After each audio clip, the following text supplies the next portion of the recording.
Welcome to Advisory Opinions. I'm Sarah Isgur. That's David French. This is part 2, for no particular reason, of a 2-part episode.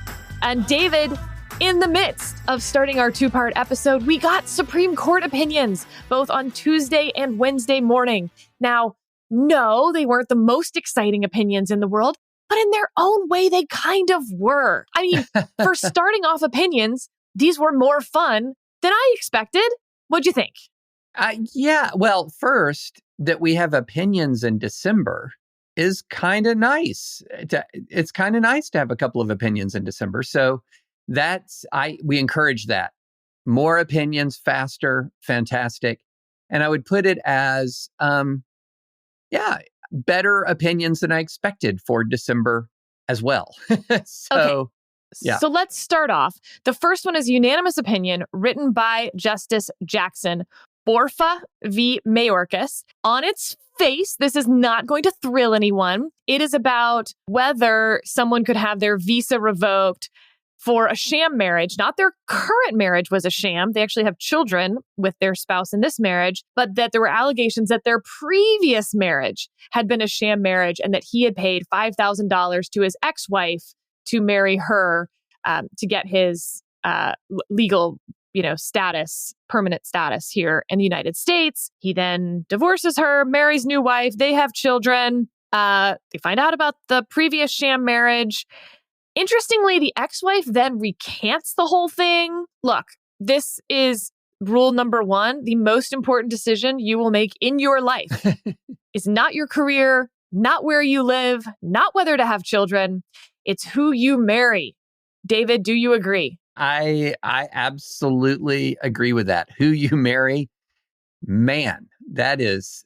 It affects all those other things. Yes. And I think people don't understand how much it affects your career and your decision to have children, raising those children. Everything is affected, your happiness, your loneliness, all of those things. So I don't know whether the first marriage was a sham marriage, whether the wife's first version where she said he paid her $5,000 or the ex-wife's second version where she said she was pressured into saying that. I don't know. All I know is not the best ex-wife to have. So the Supreme Court unanimously says that basically they were allowed to cancel his legal status here in the country. Okay, but that's none of why this is interesting. Why this is an interesting case is because it's about jurisdiction stripping, which is really relevant to the future of the Supreme Court, I would argue to you, David. Yes.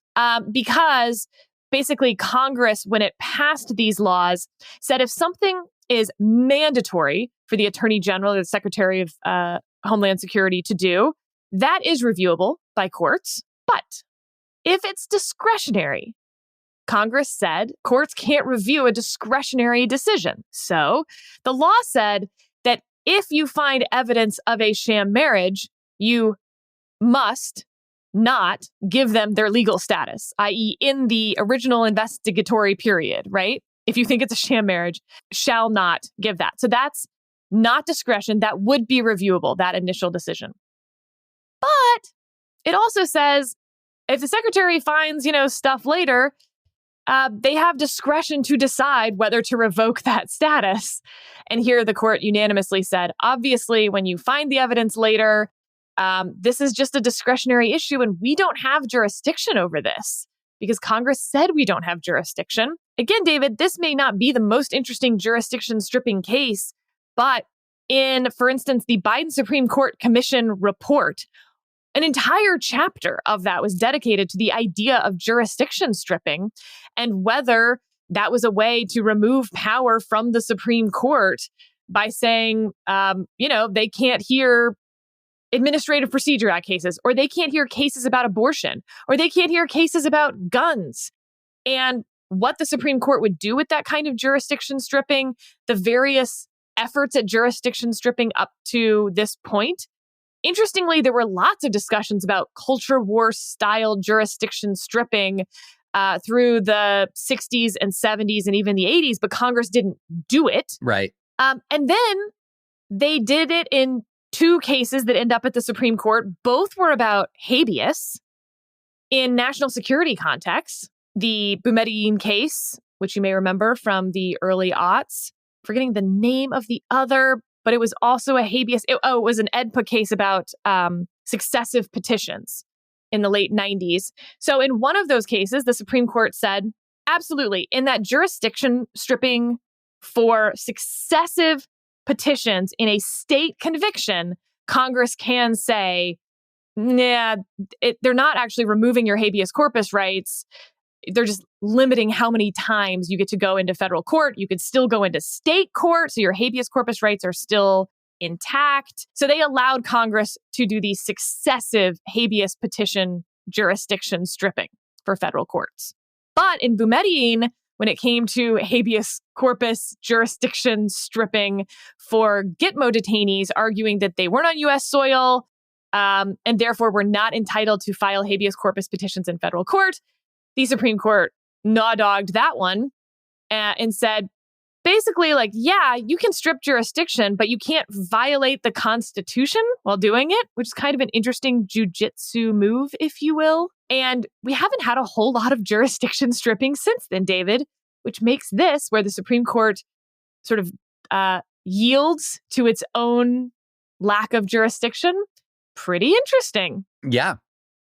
Yeah, it was interesting. And I, we don't want to read too much into this. This is it's a limited holding in a narrow area of law, but it is very interesting nonetheless.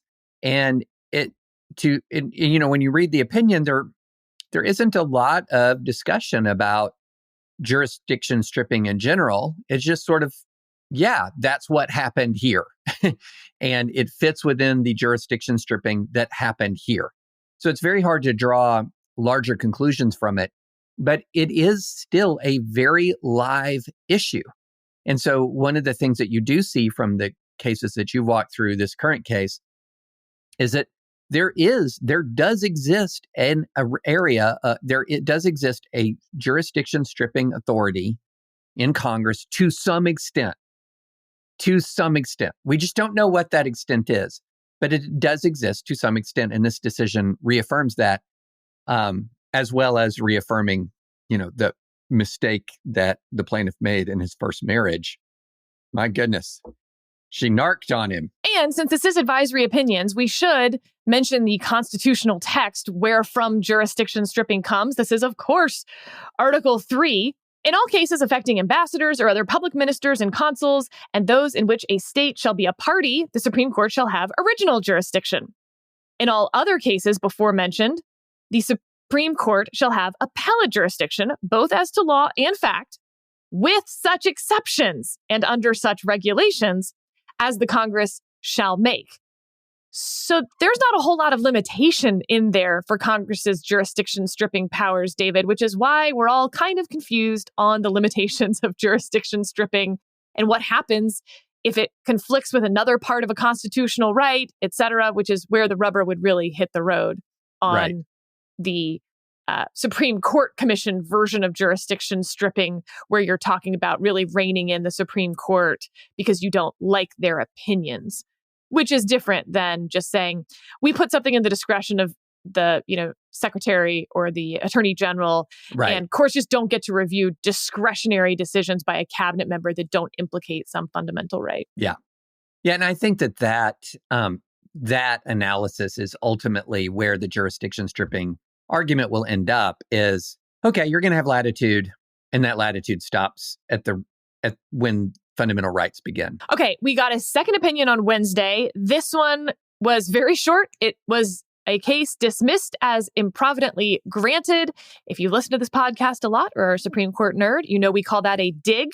And the past tense of dig isn't dug, it's digged. So this case got digged hard. This was Nvidia Corp versus E. Oman J or Fonder AB. This is about Nvidia chips being used by crypto miners.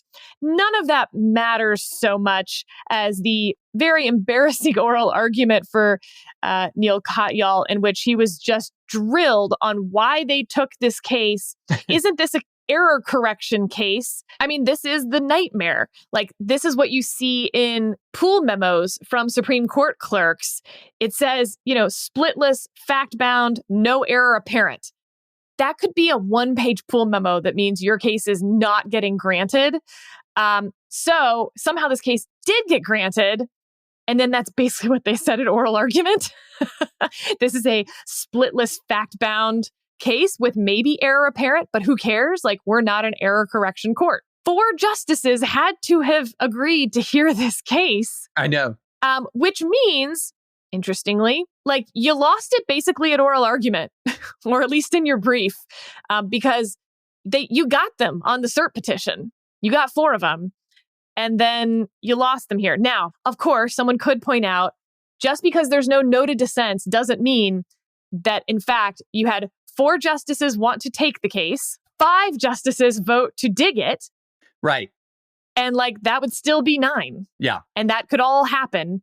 I just think that's pretty unlikely. Well, and poor Neil Katyal, I mean, to be in the position of essentially having to answer the question, why did we do what we did? Because he didn't make the Supreme Court accept cert here. This was not his doing. I mean, he, of course, you ask for it, but this the court's doing. 4 justices of the court had to say, yep, we want to hear this. And then to walk into the courtroom and to have to field just a series of questions about why did we do this? He has my sympathy. There, every now and then, I will hear an oral argument or I will, read a transcript, and I'm just consumed with sympathetic pain because I have been in that position before where you are in front of a court and the court is sort of having an argument with itself and you're just present. And that is not a good feeling, Sarah. That is not a good feeling. Also, interestingly, this was not, I don't think it'll shock anyone that this didn't fall along any partisan lines, but the dig team certainly seemed to have support from Justice Sotomayor. In fact, the general on the field of Team Dig was Justice Sotomayor. Yeah. Justice Kagan, Justice Barrett, and Justice Gorsuch. Whereas Team, they probably voted to take this case in the first place. Kavanaugh and Roberts, the chief. Yeah. So yeah, it is possible this was a 5-4 split. That is always possible with a dig. But sometimes, you get to oral argument and you're like, never mind. This isn't the case I hoped it would be. Next up, David, we did get incredible dissents from denial in the orders list this week. I'll start with the one that had the most justices attached to it. So this is a dissent from denial that Justice Alito wrote. He was joined by Justice Thomas. And then, while Justice Kavanaugh did not join their written dissent from denial, Justice Kavanaugh did note that he would have granted the petition. So you had 3 votes. And again, this goes back to maybe how the Supreme Court works 101. But back in the day, you used to have this thing called a courtesy fourth, that you would have a justice. It was often Justice White, for instance, though during the sort of 70s and 80s, different justices would be that courtesy fourth, where when you went around that conference table talking about, voting on a case where you go in seniority order, a justice who would maybe be early in that vote would say, basically, I vote no, except if there's 3 other votes, in which case, change my vote to yes. Basically meaning if there's 3 other people, let's just take the case. The courtesy fourth has died. I think that's very clear by just simply the number of cases or lack of number of cases the Supreme Court is taking. So this is like proof of the gravestone of the courtesy fourth, because you have 3 justices noting that they would take this case. All right, so what is this case about? Whether a public school district violates parents' fundamental constitutional rights to make decisions concerning the rearing of their children when, without parental knowledge or consent, a school encourages a student to transition to a new gender or assists in that process without telling the parents. Right. David, what'd you make of this one? Okay, so what the lower courts had held, that there was no standing here because they said that that the petitioners their kids either had to be transitioning or considering transitioning. Otherwise, this is just not applicable. And so the 3 justices that we talked about, Kavanaugh, Alito, Thomas, were basically expressing that we're using standing to avoid the merits, and maybe using standing inappropriately to avoid the merits. But the merits here, it's worth talking a little bit about, Sarah, because I think the merits here are pretty clear. And here's what makes it clear. So the policy was that if a person is not open at home, in other words, if someone's not openly transgender at home, the policy contemplated circumstances under which, quote, parents are not involved in creating their child's gender support plan. And then this is what parents were told in an equity training, the school personnel were told in an equity training session. Listen to this. Quote, parents are not entitled to know their kids' identities. That knowledge must be earned. What? Nope. That's a big nope. That is not that. I will just tell you right now, if they do get to the merits, and I do think it is a valid argument to say that if my child is not transitioning, is not planning on transition, that do I have standing to challenge this plan? Wait, Right. Of course you do, because the whole point is they're going to hide it from you. The whole point is that you don't get to know whether your child is considering transitioning or even is transitioned at school, because if the school doesn't think you've earned the right to that knowledge, they are going to not tell you and actively help hide it from you. So you don't know, like, how could you ever have standing? The whole point is that if you've earned it, then you know, which means you agree with the school's policy. But if you haven't earned it, the school hides it from you. So you could never have standing under this theory. I said valid. I should have said credible. Okay, it's not a laughable argument. Okay. Yeah, I just realized as you were talking. I know. As you were talking, I'm like, whoa, valid could be misunderstood. I meant it was not laughable. It was not frivolous. However, what is laughable is the idea, because that's not how constitutional rights work. You don't earn them, you have them. Now, there are circumstances in which the constitutional right that you possess can be stripped or taken from you via due process, right? But this sort of idea that my ability to even know about my own child's identity is something that is earned at the discretion of local public school officials is nuts. It's nuts, I think. It's really hard for me to imagine how that passes constitutional muster. Also interesting because in the dissent from denial, they're citing Troxel v. Granville, 2000 Supreme Court case. We have obviously talked a ton about abortion in the context of unenumerated constitutional rights. Mm-hmm. And it's really hard to point to what those unenumerated constitutional rights are. We know they exist, but the whole point is they're unenumerated. So what are they? The Supreme Court has really only recognized two strong form unenumerated rights: the right to travel and the right for parents to raise their children. And this 2000 case is really the last time we've ever had sort of a strong form unenumerated right. And that was about grandparents and visitation rights. Mm-hmm. Interestingly, there was then this wave of state laws passed around the country in many states that tried to statutorily, against state statute, give grandparents these really outsized rights, I would argue, for visitation. Virginia is one of the states that has those. So, for instance, if your spouse dies, it gives your deceased spouse's parents the right to see your children. Now, I think for most people, of course, they would want their children to have, a relationship with their deceased spouse's parents. But it's not hard to imagine where that's not the case. It's not in the best interest of the child. And generally, what most states, when it comes to anything involving children, the first number one thing is what is in the best interest of the child. And these state statutes try to override that and say that's a factor, but there's like a thumb on the scale that the grandparents get to visit unless you overcome that presumption with all sorts of evidence, like the deceased spouse was already estranged from them before the deceased spouse died, or what the deceased spouse would think now, which is a bizarre standard. Very bizarre. And who gets to speak on behalf of the deceased spouse? The spouse, who's now the parent, who was married to this person, or the grandparents, like the parents of that adult who died. So this is a very live issue still in other non-culture war aspects of what Troxel v. Granville and what the unenumerated right to raise your children the way you see fit is. And so I always like pointing out, like, yep, there's going to be this trans stuff and everyone's going to sort of go into their camps on that. But maybe in the area of grandparent visitation, you can sort of think first principles through what should the rights of a parent be? How absolute should they be?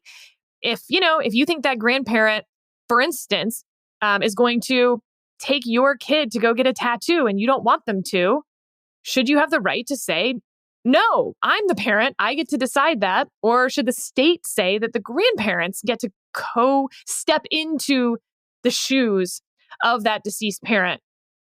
So David, that one was really an interesting dissent from denial. Also, that lineup of Kavanaugh, Alito, and Thomas. I mean, remember, Alito has been on this standing kick for some number of years now. He mad about the court's standing jurisprudence. Kavanaugh as well, I think, has been all over the standing issue. So I wouldn't necessarily read into these three justices which ones are talking about the merits versus which ones are just real mad about the standing aspect of this. Yeah.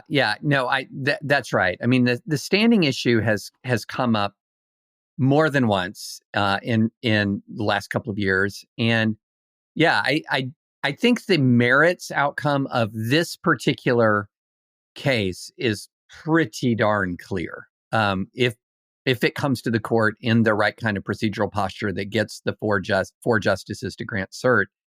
But yeah, the standing issue, how many times, Sarah, have we talked about standing? It's absolutely amazing how often that has come up. And when we started Advisory Opinions, I did not have on my bingo card that we're going to be that this is going to be a standing podcast. Like, I don't know that we would have started it, because what's the market for that?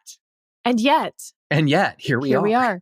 Okay, next one. This is actually just a statement respecting the denial of cert. And now you're going to flip the two justices. Justice Thomas writes with Justice Alito joining. But David, we talked about this case at some length. This is the not Second Amendment gun case out of Hawaii that was the Spirit of Aloha case, in which we said, yeah, basically you can make fun of this, etc. But in the posture it's in right now, it's going to be what it is. And they get to talk about the Spirit of Aloha, and a state Supreme Court gets to decide how to interpret its own constitution.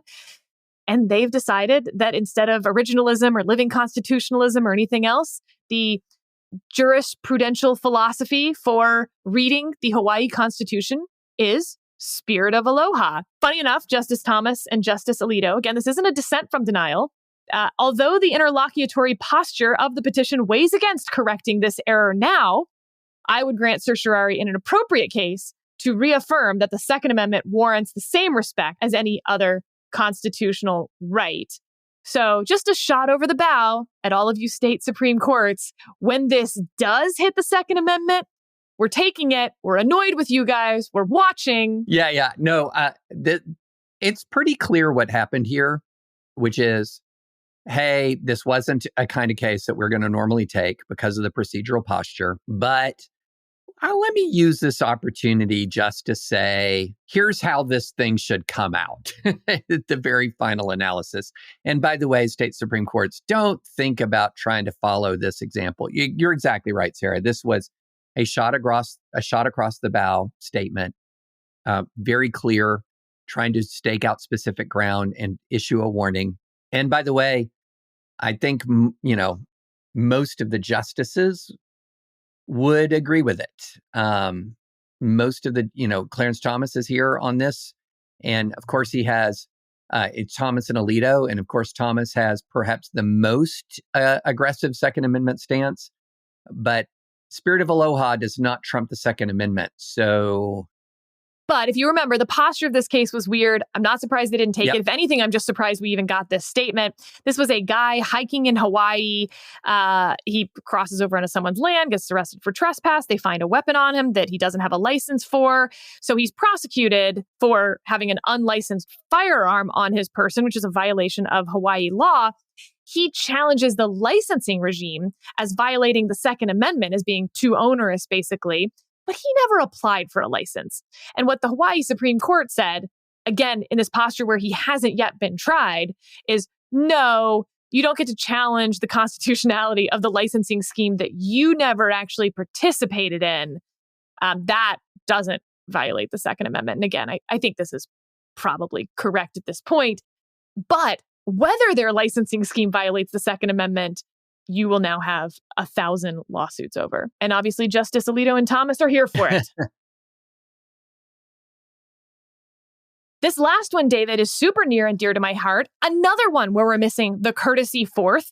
You have Justice Gorsuch on a statement on the denial of cert, and then you're going to have Alito, with Thomas joining, dissenting from the denial of cert. This is the follow-on to the Thomas Jefferson High School case in Virginia, where the Fourth Circuit basically said there's no proof of discrimination because it's a facially neutral admissions policy. They used to have just test scores. Then they moved to something like a county-wide top 10% rule where each middle school got an allocated number of seats at the Thomas Jefferson Magnet School. The board, when they were adopting this at the TJ level in Virginia, here actually in my home county, made all of these anti-Asian statements. But the Fourth Circuit said that was fine, and the Supreme Court didn't take it, which I was really shocked and upset by because I had followed that case from the initial school board meetings. It's a school that I would very much like to consider sending my son to, or sons, both. I don't know, whatever. I don't really know the second one that well yet, to be honest. He's only 15 months old. Who knows what he's doing? Then they're going to move to this new one where 20% of the class is filled with the highest citywide exam scores. Then each zip code in Boston would receive a share of the remaining 80% of the seats proportionate to its population of school-aged children. For those seats, the plan would rank applicants by GPA within each zip code and give assignment priority to zip codes with lower median household incomes. Okay, like again, on its face, that's very facially neutral, and I'm not saying that's a bad idea, actually, for a public magnet school. Right. But as they were talking about this, the school board says, one committee member says this must, quote, be explicit about racial equity and increasing those admissions rates, especially for Latinx and Black students. They had Dr. Ibram Kendi speak at the meeting, who, quote, urged the committee to approve this anti-racist policy proposal that would close racial and economic gaps. Later, during the public comment period, the committee called on 3 citizens whose names suggested they were of Asian descent. Forgetting to mute himself on Zoom, the committee chairperson mocked their names, and then the vice chair and another member then texted each other saying they almost laughed out loud at the gaffe. They continued, quote, she expected, quote, the white racist to start yelling at us during the public comment period. She hates WR, a reference to the predominantly white West Roxbury neighborhood of Boston. The other one agreed, stating she too was, quote, sick of Westy whites. They all resigned later over their racist remarks, but not before voting to do this policy. So again, the question is a facially neutral policy, but passed with racist motivations, violating the Equal Protection Clause? And does it matter then when you have statistics that show that racial rebalancing? The argument from the First Circuit why this was okay was that Asians are still overrepresented in the school, even though the percentage of Asian students dropped per the racist desires of the people who voted for the policy. David, we've said this is hard because yes, if you have a facially neutral policy, you should be able to change admissions policies, basically. That is okay. Yes. And if all you're going to say is that if you say the quiet part out loud, we're going to strike down the policy, but as long as you don't say the racist stuff, we would let the policy go. There's all sorts of problems with that. Generally, conservatives don't like disparate impact analysis. These are a mess. However, when you have such obvious examples of racism, as you do in the Virginia case and here in this Boston case, I'm at a bit of a loss for what we're doing here. Yeah. It seems to me that you're going to end up with a doctrine when all of this shakes out that says racial neutral policies are acceptable and you can change from one racially neutral policy to another racially neutral policy. That once you have a racially neutral policy in effect, you're not frozen in place forever, even though a change from one racially neutral policy to another racially neutral policy can and almost certainly will result in changes in the racial composition of your incoming classes. But I don't think you're going to have a scenario that says, okay, racially neutral policies, and they're all frozen in place now. No, you're going to be able to change. But if there is evidence that the change was executed with racial animus to achieve a specific racial effect that it then does achieve, that kind of record evidence, I don't think is going to be ignored. Although so far it is. Right? So far it is. So far in the First Circuit and the Fourth Circuit, you can say your purpose is to discriminate against students based on the color of their skin because that is a disfavored skin color. You can say that, and it's fine as long as you are still over-enrolling compared to the population. Asian students. I mean, Asians and Jews, right? You're still allowed to discriminate against. No problem. Yeah, and you are right. So far, what I was saying as the predicted outcome has not been the outcome. Yeah. So you are correct. And I do wonder one thing that would kind of cut against my prediction, in addition to the fact that it has not actually come to be, in spite of now 2 opportunities for it to come to be, is that there was, if you're talking about some of these individuals who ultimately ended up resigning, is perhaps part of the argument is, well, the political process worked in a manner of speaking, and by the way, the new policy, there's nothing inherently wrong with the new policy if you're just looking at it as a matter of first impression. And so we deal with this all the time, Sarah. We've dealt with this many times, which is how much do you look to motivation when you're looking at any given policy enactment? And there are circumstances where you do look to motivation, such as retaliation lawsuits. Retaliation is always bound up in motivation, but you don't always get to look at motivation.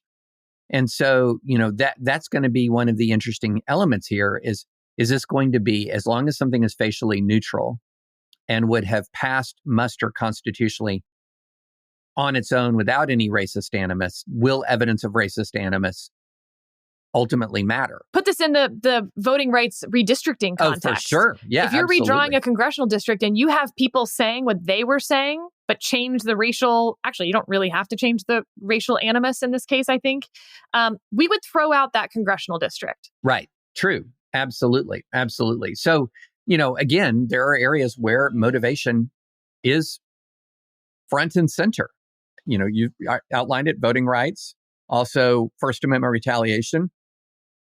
So far, not here. All right. Last thing on sort of SCOTUS world, David Latt had a good little write-up of Judicial Retirement Watch stuff. I've already talked about my complaint about judges who had announced their retirements and then after the election took back their retirements because they presumably did not want their spot to be filled by a president they didn't like.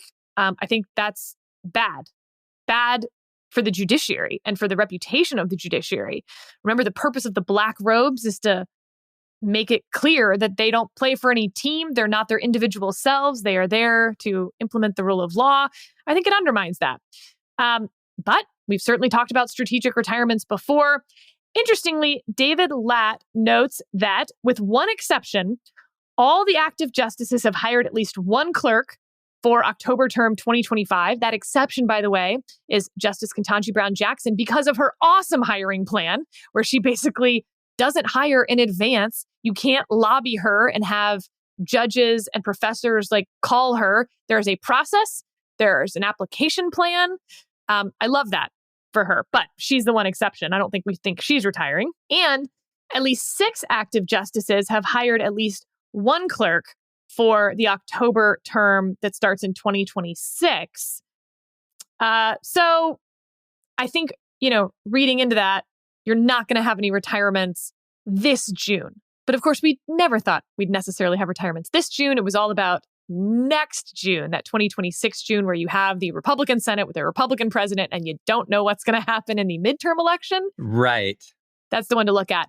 But David, this gets to a thing that I'm not sure people have fully thought through, which is President Trump isn't going to be nominating anywhere near the number of judges that he got to nominate in his first term because of the staggered terms, if you will. Yeah. there were a whole lot of backed up seats, perhaps after 8 years in Obama, of people who were then ready to retire. They all retired in Trump's first term. And then you only had 4 years of Biden. So what you're really looking at is people who were maybe nominated in the early Bush administration, didn't retire from 2016 to 2020, but now in the last 4 years, they're kind of getting, a little groggy. I mean, I just looked at the Fifth Circuit. Getting a little groggy. What does it say if I'm getting a little groggy every now and then, Sarah? So I looked at the Fifth Circuit and the Sixth Circuit just randomly. So there were 6 nominees to the Fifth Circuit during Trump's first term. I think you're looking at max 3. That would be Jones, Owen, and Smith. So that would be a drop in half. And by no means is he getting all of those 3. Those are just the 3 that are even really just possible. On the Sixth Circuit, I found 1. So I think that the Republican/conservative legal folks who are interested in this kind of thing, I think you're looking at maybe a third of the seats that you got to fill last time. And I actually think that's going to be an overestimate. Yeah, I think you're right about that. And I was thinking this through as well, because one of the results of the judicial confirmation spree that happened in both the Trump and the Biden terms, because there's been a bunch of judges confirmed in the Biden term, and now there is a majority of Democratic nominees who are at the courts of appeal. After the spree of both of those 2 terms, there's not as much low-hanging fruit, in particular because one of the things that both Biden and Trump, and before that Obama, were very good about is nominating younger people. This is not a judicial nomination now. Yes, it's a capstone to a career in the sense that it's, for most judicial nominees, it's their final position. Like, this is the last job that they have. But it's not as much a capstone in the sense of the conclusion to the career. Right. It's much more, this is your bulk of your career now. And so that means that, if you're nominated and you're 45, you're in there 20, 25, 30 years. And so beginning, and it was really in Bush 2 that you began to see that youth movement really continued in Obama, amplified in Trump and Biden. So it's going to be a while before we have large-scale vacancies on the federal bench. I mean, take Chief Judge Sutton, my number one Judicial Circuit crush. He was a 2003 W appointee. So fits my category, right? He's an early Bush appointee. Mm-hmm. He's only 64 years old. Yeah. He's way too young. He just became, not just, but he is now Chief Justice. That goes in seniority rank. The other 2, Judge Griffin and Judge Kethledge, is 6 years younger than Judge Sutton. Judge Griffin is 8 years older. So he's 72. He's the one that I'm talking about that might retire in the next 4 years. Again, Trump got 6 circuit nominations, confirmations to the Sixth Circuit. And we're talking about really one potential retirement on the Sixth Circuit. So yeah, this may not be much of a watershed of anything for 4 years. Yeah, and it does raise the question of, okay, if you are a conservative-leaning federal judge and you're not really ready to retire, but you also have no idea, because Trump is a one-term candidate, a one-term president this time. So he's not really ready to retire, but also he doesn't know what's coming next. There might be some additional people who in their mid to late 60s might say, okay, enough is enough. I'm going to step aside. But that's not the general judicial pattern. The general judicial pattern is not at the same time that someone retires from working in a factory, that they retire. No, these are jobs that you can continue as long as your mind is sharp, and your mind can be sharp well into your 70s and sometimes your 80s. And there are even people in their 90s. And so these are not jobs that you tend to see the age 65 retirement in at all. And so Now, remember, like in terms of the brass tacks here, money-wise, once you've served 20 years, you basically are paying the government to hold this job. You're going to make no additional money in your salary for continuing as a judge, which makes it kind of interesting from that sense. Number two, you could always take senior status and you can still be as active as you want as a judge. But here's the reason they don't do that. One, you can't vote in en banc cases in most circuits unless you were on the panel. And en banc stuff is the stuff that really matters. And a vote in that can really matter. So it can feel like you're not really part of the team anymore. And two, once you're a senior judge, you can take as many cases as you were taking before, but you tend not to be able to pick what the cases are about. So now, for those who are like, wait, I thought they were all randomly assigned. They are, but they try to give you a mix of topics so that like you don't just get all the FERC cases, for instance, or some other miserable type of statutory case. But once you're a senior judge, you get the really boring stuff. Oftentimes, this is not a rule. But anyway, that's why they don't want to take senior status, because that would free up their seat for someone else to take it. But they don't want to be senior judges. So, and then of course, initially when former President Trump won the election, I talked about how he would potentially get to fill both the Thomas and Alito seats, and that would make him the first president since Eisenhower to have filled a majority of the Supreme Court seats. Alito is 74 years old, turning 75 in April. Justice Thomas is 76 years old, turning 77 in June.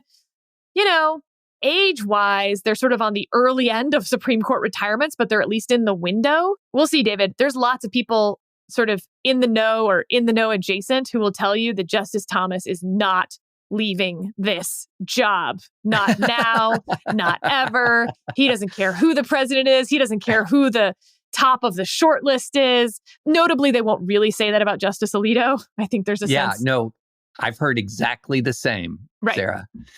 Exactly the same. That of the two, Samuel Alito is far more likely to step aside than Justice Thomas. Justice Thomas has sort of that Ruth Bader Ginsburg gene, like feet first. Don't tell me what to do.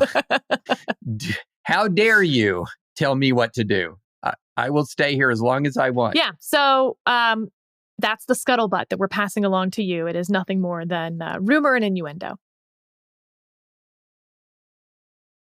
All right, David, we promised we would talk about debanking, and I do want to talk about it because it's a legal issue that has come up sort of under the radar, but repeatedly, and it's getting talked about a lot right now in the various transition teams.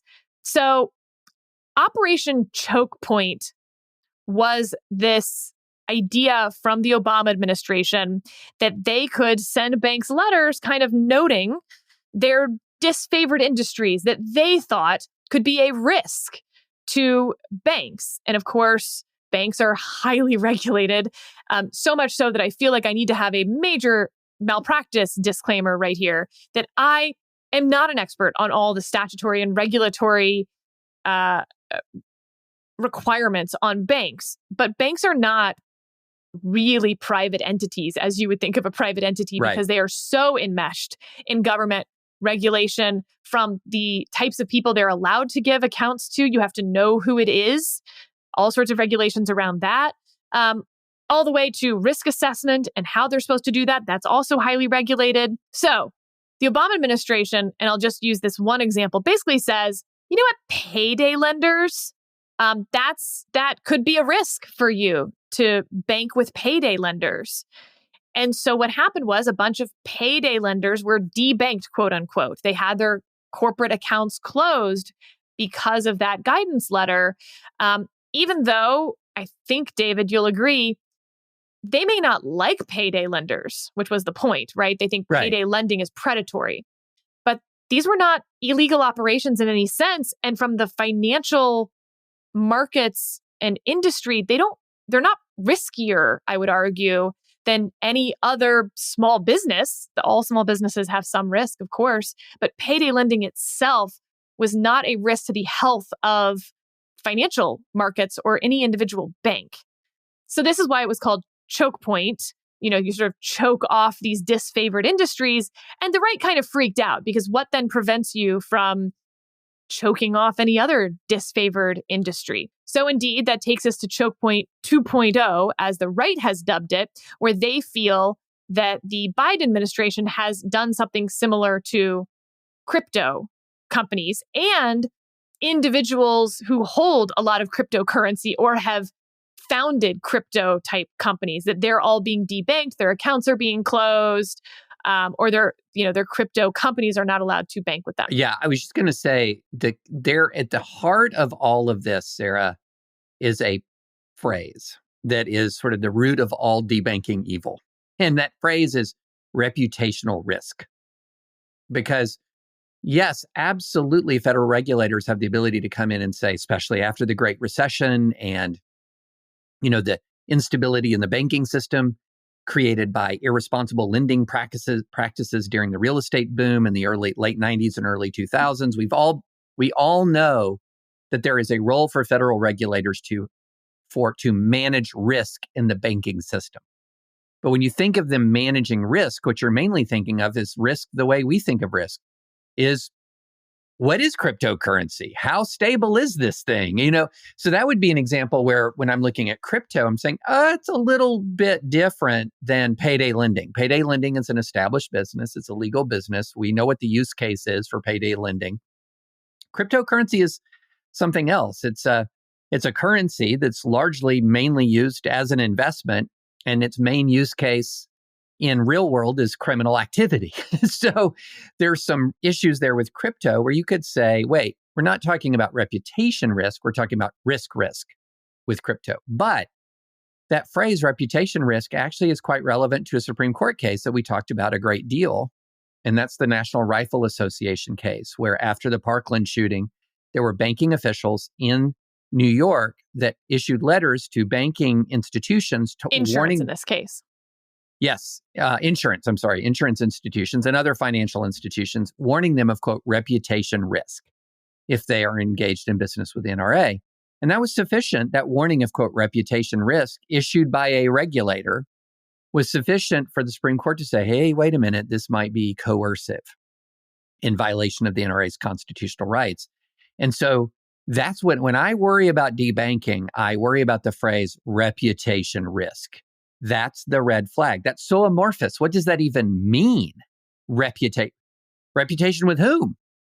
So and what's implied is reputation with us, your regulators. Yes, exactly. Not reputation with your customers. And this is why I think the payday lending thing is a really good example of reputational risk being used for a political end. I don't really mean partisan here, obviously. I mean political, like we, the left, don't like payday lending. So you have a reputational risk with us. If one of those payday lender small businesses fails, we are going to come look at you and say, I guess you shouldn't have taken that. And maybe you're not assessing the risk properly for your different clients.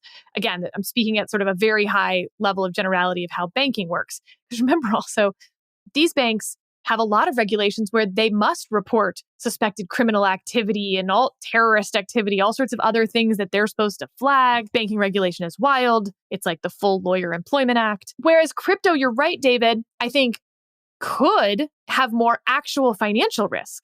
Right. But again, if they're sending letters on reputational risk, that's the problem. That makes no sense, really, because it's not the problem with banking crypto clients is not a reputational problem. No, it's a solvency problem. It's a stability problem. All of those things, which frankly, the bank is in a far better position to judge than the government regulators, I would argue. And if the government regulators thought that it was a stability issue, they wouldn't be citing reputational risk. So it almost is similar to the facially neutral admissions policy, but then you have them saying all this racist stuff as to why they want the facially neutral policy to change. Similar, right? Like you can give this facially neutral reputational risk thing, but if in the background you're like, screw these crypto guys, they're all right wingers and libertarians and we hate them, then that doesn't really work. Now, it's also worth noting debanking for quasi-illegal activity. So for instance, marijuana is the number one example of actual debanking that is okay.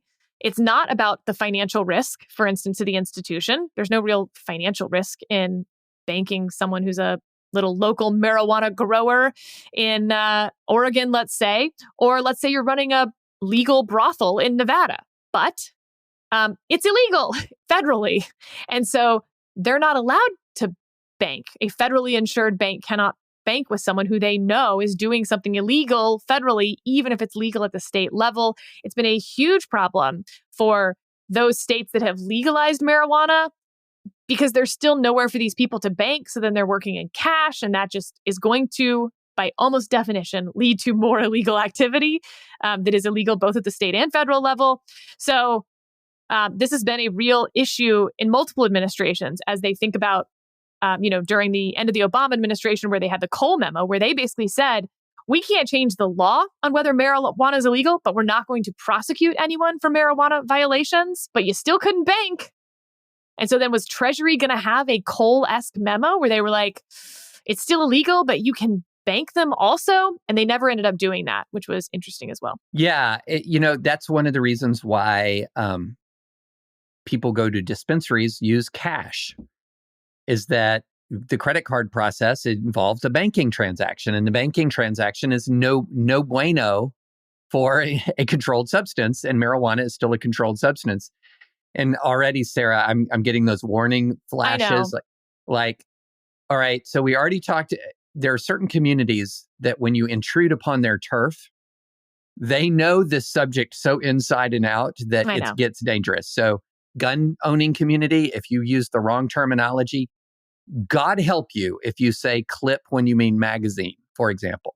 The weed community, God help you if you get some of these details wrong about weed. But look, my understanding is that the cash transaction is because of the debanking. Also, if you talk to banks, what they'll tell you is, talk about a theme for this podcast. We just want Congress to step in and actually set an even playing field so that there's no more of this debanking for disfavored reputational risk stuff. But only Congress can do that. Otherwise, we're getting whipsawed back and forth for each administration because, the reputational risk for the Biden administration is different than the reputational risk for the Trump administration. But these are our regulators. And so we have to listen to it until Congress fixes this problem. So, hey, Congress, do your job. You can fix the reputational risk debanking issue very easily. And if you're on the right, and you don't like reputational debanking, stop looking to the Trump administration to be the ones to fix it, because he's only in office 4 years and nothing they can do from the executive branch will actually fix this problem. Yep. Don't do it. Don't rely on it. It's very annoying. Same with third-party settlements and sue and settle. Congress, you can fix this. Trump administration, you cannot. Well said. All right, David. Here's how we're ending this fun episode. First of all, with a correction. Always fun, right? Yes. On the last episode, I just said it was fact that Attorney General Jonathan Skrmetti was so ill-informed on the state of Missouri that when he heard there was a wedding in Missouri, he didn't even think there might be 2 airports and booked a plane ticket to St. Louis instead of Kansas City, missing the wedding. That was false and defamatory, David. My goodness, Sarah. It was not Tennessee Attorney General Jonathan Skrmetti who did that. It was Ninth Circuit Judge Patrick Bumate who did that. Funny enough, they were both invited to the wedding. They did both miss the wedding, but Judge Bumate fessed up, which I think says a lot about him, right? We weren't going to look any further. And Skrmetti didn't remember why he missed the wedding. And he thought that was totally plausible for why he might have missed the wedding. So I think it says a lot both about Judge Bumate, that he fessed up to something that was his mistake, and the humility of Attorney General Jonathan Skrmetti that he didn't even dispute it because he was like, sounds like something I could have done. What wonderful people they both are. Next up, David, another friend of the pod had an amazing order that he sent out. This was Chief District Judge David Proctor down in Alabama. I'll read it to you, David. Plaintiff's counsel's opposition is meritless. For these reasons, defendant's motion is granted. Defendant's answer or responsive pleading shall be filed on or before January 6th. Further, the court orders that on or before December 31st, counsel for both plaintiff and defendants are to go to lunch together. Plaintiff's counsel will pay the bill. Defendant's counsel will leave the tip. The parties will discuss how they can act professionally throughout the rest of this case. Within 10 days of the lunch, the parties shall, this is all caps and bolded, file a joint report describing the conversation that occurred at lunch and the amount of the tip. That was ordered on November 26th. So they will now spend at least one lunch of their holidays having lunch with someone they really clearly have contempt for. Sarah, we need the backstory on this case. Well, David, funny you should say that because I've done a lot of reporting for this episode, I guess, because I have the backstory on this case. You've got to be kidding me. You journalismed that one quote? That's fantastic. Here's the backstory. And this will sound very familiar to you, David. Basically, one side asked for an extension of time, something that basically every lawyer and every litigation asks for. And the judge, in this case, Judge Proctor, has said, look, if it's contested, please note that. Because if it's uncontested, he's just going to let it go. Right. And so the attorney had to note that it was, in fact, contested because the other attorney had said, I'll give you the extension of time if you promise not to file a motion to dismiss about this case. Huh. Again, this is becoming very common where it's like, oh yeah, I'll give you the extension of time. You just can't move for summary judgment. It's like, well, then obviously I can't have an extension of time. Just say no. And so the judge in this case thought that it was particularly uncharitable, given that it was the holidays. This order went out on November 26th, as you may remember, David. He has often done this, not often, but he has done this order before, which made it a little surprising that this one went viral. I have heard that from his previous lunch orders, there have been such responses as, wow, we're now lifelong friends. Thank you so much. It turned out it was a silly, one of those misunderstandings that happens over email. But when you meet in person, you realize, you are best friends in waiting. I've also heard that he has heard from these that, in fact, they are lifelong enemies. They almost came to fisticuffs during the lunch. And that, in fact, it just confirmed all of the horrible things they thought about the person.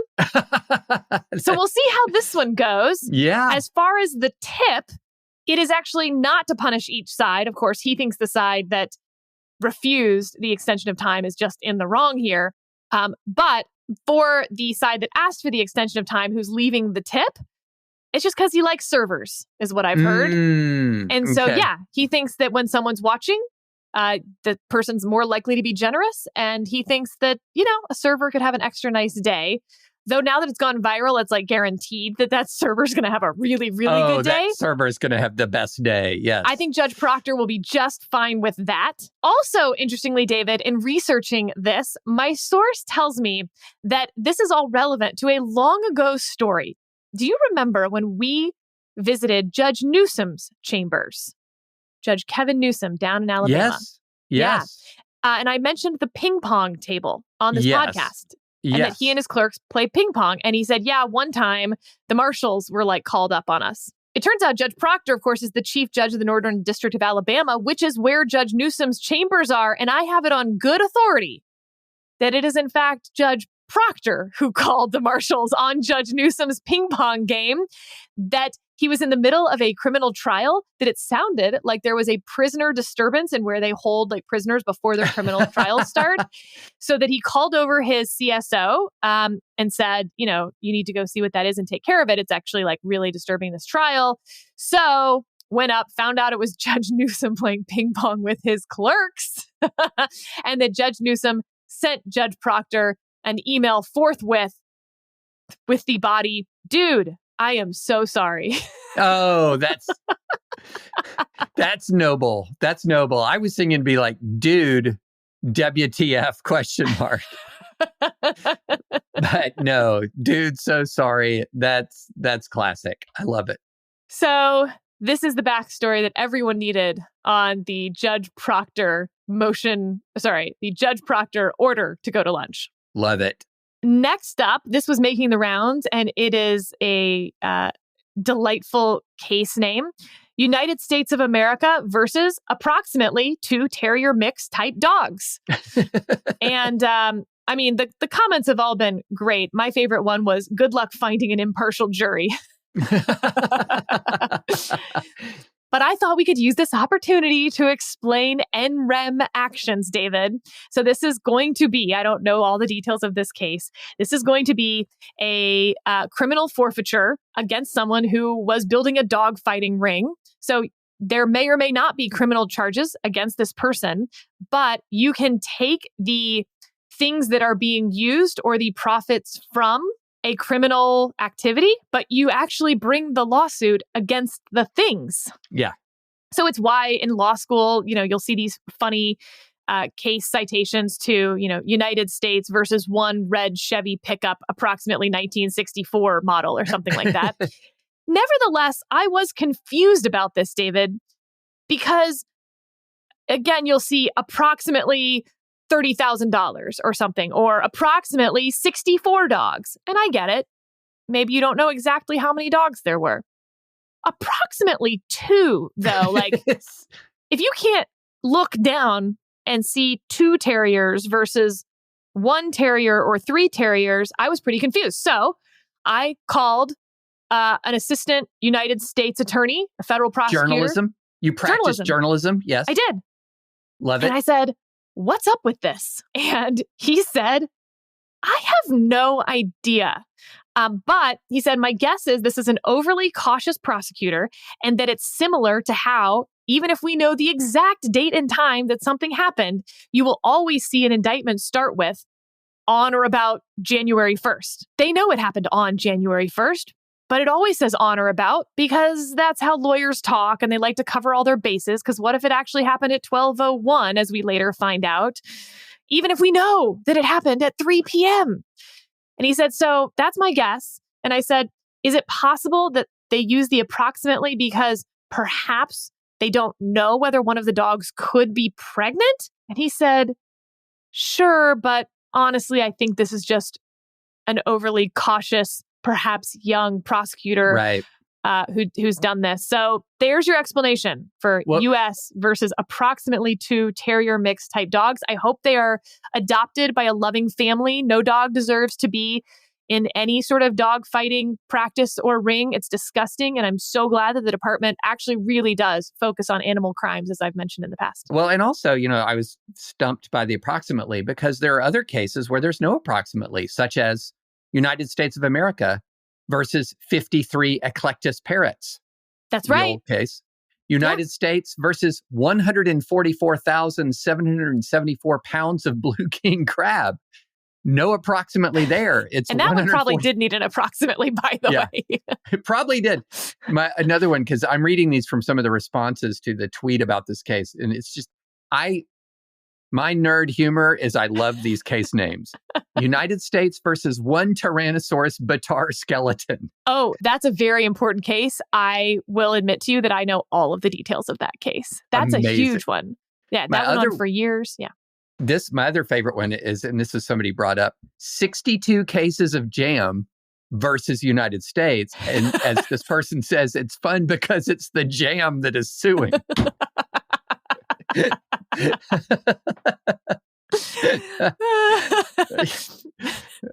I mean, NREM cases are the best because they make no sense. This is an old, throwback to English common law, but we still do it. Okay, you've got another one, David. You're giggling. United States of America versus approximately 450 ancient cuneiform tablets and approximately 3,000 ancient clay bouliers. What even is that? So I could do this all day, Sarah. I could do it all day and laugh every time. It's great because these are all either wildlife cases or antiquities cases. You can actually see what these are about. People illegally trafficking animals, or dog fighting in this case, or people illegally trafficking antiquities, which violates the Antiquities Act. Yes. This is all the sound of justice, Sarah. That's right. Well, am except into when it. we're talking about civil asset forfeiture, we got some problems with the preponderance of evidence standard. But still, there is a place for forfeiture, and these case names are just priceless. All right, David, our last one you are going to walk through. This is Ohio lawmaker wants to make flag planting a felony after the game brawl. Now, we used to spend a lot of time in our culture wars over flag burning. Yeah. I would argue that flag planting is the opposite of flag burning. It is showing a lot of respect for the flag. So can you explain why we want to make flag planting a federal crime? A felony, a state felony. Oh, but I thought, Ohio lawmaker. I thought it was Ohio congressman. Oh, okay. State felony, I'm fine with it. Go for it. Yeah. So essentially, this is rooted in a rather dramatic incident that occurred at the end of the Michigan-Ohio State game. And if you're not a sports fan, you may not know that there is developing a practice. If I'm a visiting team and I win on the visit, especially if it's an arch rival, there has been a practice of the winning team running to midfield, stomping, jumping up and down on the logo, sort of claiming it as your own. And the ultimate way to do that, of course, is if like you're some sort of Spanish conquistador and you bring the flag of your school and you symbolically plant it in the middle of the field. Well, that led to a massive brawl after the Ohio State-Michigan game. Police used pepper spray to break it up. It was bad. And then kind of compounding it is the Ohio State coach seemed to be pretty fine with his players assaulting the Michigan players who were planting the flag. Now, this is I don't know how you feel about it, Sarah. This is a moral gray area on violence and provocation. If I was an Ohio State player and Michigan's planting the flag, I don't know what I'd do. But it created a brawl. So here comes the lawmaker to step in and say, no flag planting. So that immediately made me have a First Amendment analysis that, wait, isn't flag planting expression? Yes. Same as flag burning, right? Same as flag burning. But is the football field a limited public forum? Is that what is the football field? I certainly think you can have time, place, and manner restrictions, and this would be an easy manner restriction. It would be an easy manner restriction. You're allowed to go on the field and scream, Ohio State sucks, but you are not allowed to plant a flag. Right. And it's also... Or burn a flag, for that matter. I mean, they might as well make both a felony, because otherwise I don't know why you wouldn't go to the center of the field, and burn the Ohio State flag. That's right. Yeah. So that's, one of the reasons why I was raising the public forum aspect of it. Not a public forum. Is it a limited public forum for purposes of football expression?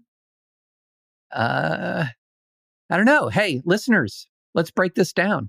Educate us about weed and also about the public forum. Do a forum analysis of a publicly owned college football field. Okay, I do have one more thing to mention, because y'all have heard of Kickstarter, where people can crowd fund different projects that they want a layperson who's this isn't their career, not a layperson, they might be an expert, but they have a day job to do. This often comes out for Kickstarter board games. At least I hear it a lot in Kickstarter board games. And David, do we have a cool one? This is called First Monday in October. First of all, I think the game should be called First Monday, but whatever. This game revolves around a tug of war over 4 judicial philosophy tracks that represent how the court has interpreted key provisions of the U.S. Constitution: Commerce Clause, Executive Branch, Free Speech, and Equality and Liberty. Each player represents a long-standing institution or school of thought attempting to gain renown by shaping the composition of the High Court, taking sides in landmark cases throughout the history of the United States, and determining the governing laws of the land. The crowdfunding campaign runs through December 20th. This was brought to us by a listener who has no connection with this project other than as a customer. And David, I am pleased to report that with 9 days left to go, they have more than met their goal. But it sounds kind of awesome. And they've got their prototype. You can look at the pictures. It's super cool. They've got a whole video of live play, how it works. I mean, this is well thought out. You can be William Taft, Pierce Butler, William Cushing. You can give it as a holiday gift. And it even comes with, while the game will not ship until summer 2025, you can give the recipient this printed writ of habeas ludum, which is Latin for a command to have the game. And you will, in fact, get said thing. Now, they did reach their minimum goal, but they have not reached their stretch goal where they could add 6 bonus justices. So you can have all of the current members of the court. So they are $13,000 short of that stretch goal where we could have members of the current court. I am not recommending for listeners to do this, but it is kind of cool. Kickstarter, first Monday in October does seem very much up AO's alley. And David, I mean, I feel like we have to play it once the game comes out. Well, it's interesting, Sarah, because I feel like as you were talking, I learned something about myself. And that is, previously, if someone had asked me, how much of a nerd are you? I would have said, ultimate. I don't know that there are limits. But as you were explaining the game, I realized I do have limits. No, David. I applaud the effort. I applaud it. I love the concept. But as you're explaining it, I did realize that I do have limits to my law nerdery. And my limit is a Supreme Court board game. I have limits as well. They tend to involve Lord of the Rings, but it definitely encompasses this. Also, previously, the same publisher made a game trying to ratify the 19th Amendment. Like, I don't know who this person is, but I'm pretty sure we should be friends. So yeah, first Monday in October. Again, I'm going to be calling it First Monday. Comes out this summer. So you'll have to wait until probably the first Monday in October for me to give you a full report on gameplay. But 100%, David, we'll be playing this. I will play it as a public service. Oh, good. I mean, yes.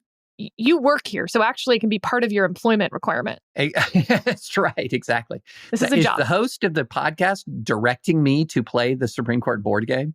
This is the flagship podcast, David. We can't get lazy. That's true. You are correct. You are correct. All right. Thank you, everyone. We will have episodes next week. Our plan is to take 2 weeks off for the holiday season, but we are going to have a bonus episode for you so you don't get lonely and you don't miss us too much. I'll tell you more about it next week.